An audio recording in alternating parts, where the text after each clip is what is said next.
Please welcome Belynda Lee.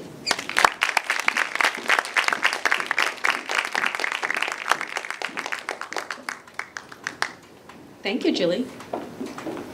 Wow, born and raised in Singapore, so I call myself, I'm made in Singapore. In an Asian family that is truly traditional, boys takes precedence, girls were discounted. I was born in a Lee family where my grandfather has always hoped to have the first grandchild as a boy. He was thoroughly disappointed when a girl was put in his arms. He looked at me, please take her away. She is not mine. She is not worthy to be the successor of the Lee family. For many years, I fought to be accepted by him. He came from China, from Guangzhou in China. He's always have great expectations of what his family can do. He migrated to Malaysia and then to Singapore.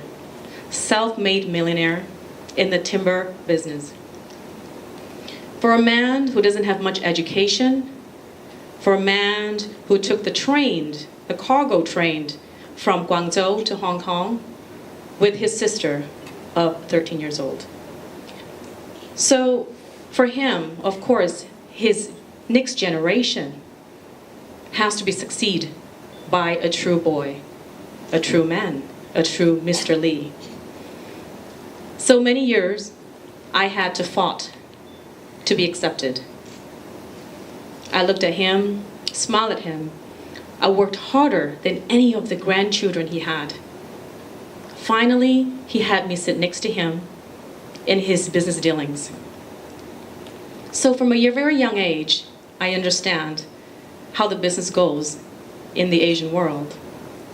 I get the privilege to have him mentor me. And until now, he's still the biggest mentor in my life. And he taught me something very crucial. He said, in life, there's curveballs. Don't let them hit you. Because if you're not prepared to have a curveball, it will hit you so hard, you will pain for a while. So as a child, I've always wanted to be a designer. I came to Canada, aspired to be a well-known designer so that I go home and I have nothing to worry about. Nothing at all. A great job, traveled to Europe and Paris, France, and just designed. But when I came to Canada as an immigrant, I didn't leave as a designer. I ended within a year pregnant with my first son. At that age, I call that accidents. Beautiful accidents he is. Got married at a very young age, not knowing what to do, but you were in love then. So you're with your husband, trying really hard to make ends meet. 2.5 years later, on March 3rd, 1993, was the day that I found the hardest curveball, the most twisted curveball that could ever hit me. At that day was the first day that I felt truly abandoned. It was snowy winter day in Edmonton, Alberta. The snow must have just fallen every minute of the night. I looked out in the yard, and the yard was filled with snow. I felt a sharp pain, and right away I know I was having contractions. I was in labor. So as a mother, remembering what television's all about, the pregnant lady is in labor, the husband goes around the house, picked up everything in the bag, right? And they're really excited. But not mine. Mine was lying in bed, out cold. After numerous hours of trying to wake him up, he couldn't. It was not because he was tired. It was not because he had a long day. He had a big night. He had an extremely big night. He was out cold because he had substance abuse. His great intentions of working in the night shift as a cab driver led him to some customers, leading him to some drugs. And that, at first, was involuntarily, and then after that was voluntarily. He became obsessed. So the day that I was having contractions for my second child, he was nowhere to be found, to be even available. When I said nowhere to be found, he was not even mentally there, even though he's physically lying in bed.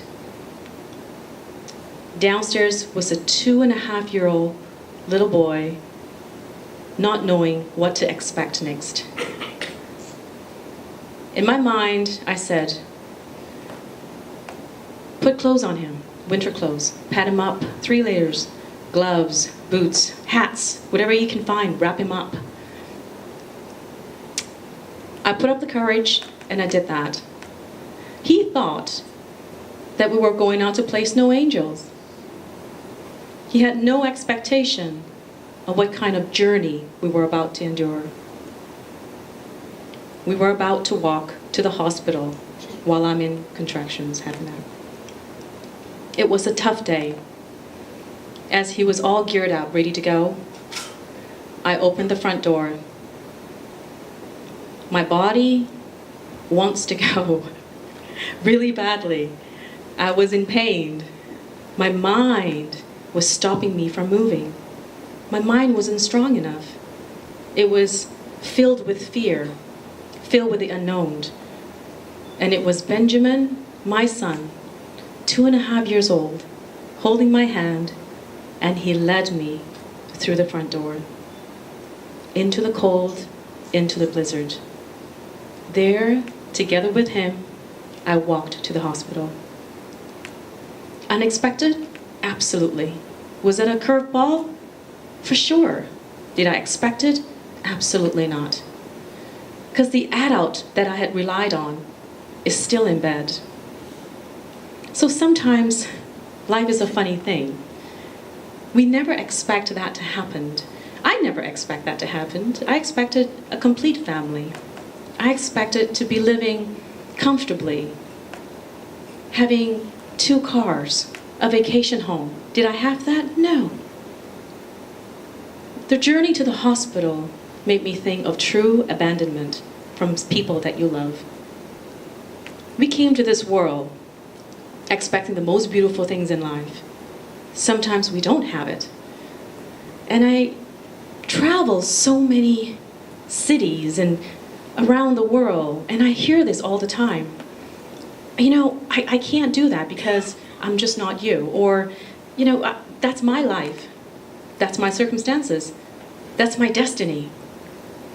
People moan and bitch and moan about what they can and cannot do, what they want and they can't get.